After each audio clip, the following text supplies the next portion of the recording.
გუდაურმა სკიკროსის მსოფლიო თასის ეტაპს უმასპინძლა. 14 ქვეყნის 97 გამორჩეული სპორტსმენი საქართველოს ეწვია და გუდაურას საშეჯიბრო ტრასაზე სათხილამურო სპორტის ერთ-ერთ ყველაზე სანახაობრივ დისციპლინაში მიიღო მონაწილეობა.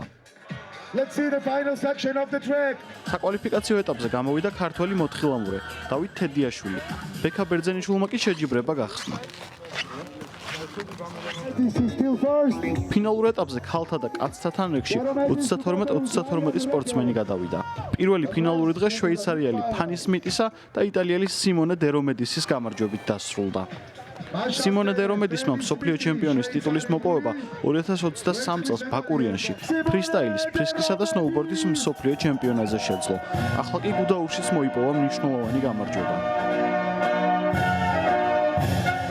ყოველთვის როცა საქართველოში ჩამოვდივარ, რაღაც ძალიან კარგი ხდება. აქ 4 შეჯიბრში მივიღე მონაწილეობა. აქედან 3-ში გავიმარჯვე. საქართველოს ჩემთვის იღბალი მოაქვს. აქ ყოველთვის კარგი ატმოსფეროა. არ ვიცი რატომ, მაგრამ აქ ისე უგრძნობ თავს, როგორც საკუთარ სახლში. ძალიან ბედნიერი ვარ დღევანდელი გამარჯვებით. 2 წელია რაც ამ დღეს ველოდები და მთელი ეს პერიოდი ამისთვის ვიბრძოდი. ბევრი პრობლემა მქონდა, მაგრამ ეს ყველაფერი გადავლახე. ვიცოდი რომ ეს შრომა ფინიშის ხაზამდე უნდა მიმეყვანა. ძალიან ბედნიერი ვარ. ფინალური შეჯიბრებების მეორე დღე არანაკლებ სანახაობრივი და დაძაბული გამოდგა. პირველ დღეს არადამაკმაყოფილებელი შედეგის მიუხედავად, კანადელმა რის ჰაუდენმა კაცებს შორის მეორე დღეს პირველი ადგილი დაიკავა. ქალთა შორის კი გამარჯვებული იტალიელი ჯოლე გალი გახდა. სიმართლე გითხრათ, დღეს გამარჯვება ჩემთვის მოულოდნელი იყო. ძალიან რთულია შეჯიბრების დროს პირველი იყო. კიდევ უფრო რთულია ამ ლიდერობის შენარჩუნება. საბოლოოდ შესანიშნავი შეჯიბრება გამოვიდა და გამარჯვების მოპოვებაც შევძელი. ეს გამარჯვება ჩემთვის ძალიან ბევრს ნიშნავს. ამ სეზონში ბევრი კარგი და ბევრი ცუდი გამოსვლაც მქონდა.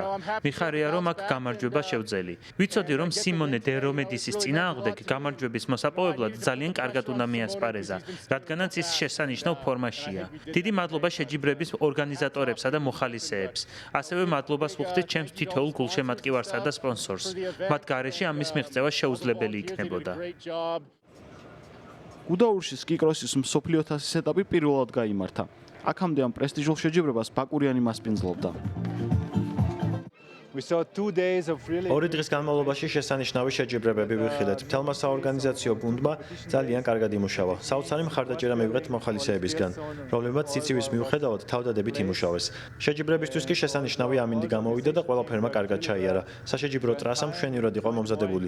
გუდაური კი კარგამინჩი მსოფლიოს ერთ-ერთი ყველაზე ლამაზი სამთო სათხილამურო კურორტია. სკიკროსისა და ზამთრის სპორტის წარმომადგენლებს აქ ყოფნა ძალიან გვუყვარს. ნამდვილად კარგად ჩაიარა თვითონ სპორტსმენებიც, დელეგატიც საერთაშორისო ფედერაციის და ყველა წარმომადგენელი აღიარებს, რომ უმაღლეს დონეზე იყო ჩატარებული ეს შეჯიბრება და იმეც ვიტოვებთ, რომ ესე გაგრძელდება ჩვენი და მათი ურთიერთობა გაისადაც. უმაღლესი შეფასება მივიღეთ საერთაშორისო სათხილამურო ფედერაციიდან, რითიც ძალიან მოხარულები ვართ. ძალიან დიდი შრომა ჩაიდო MTA-დან, კონკრეტულად ჩვენი კომპანიიდან, რითთვისაც ძალიან დიდ მადლობას ვუხდი ყველა ჩვენ თანამშრომელს. რა თქმა უნდა, ამ შეჯიბრმა მილიონობით მაყურებელი ყავდა პირდაპირ ეთერით და გაზარდა რა თქმა უნდა როგორც ქვეყნის ცნობადობა, ისე კონკრეტულად გუდაურის ამ კურორტის ცნობადობა. წელს გუდაური მსოფლიო თასის ეტაპს სნოუბორდ კროსშიც უმასპინძლებს. სნოუბორდში შეჯიბრებები 8 და 9 მარტს გაიმართება.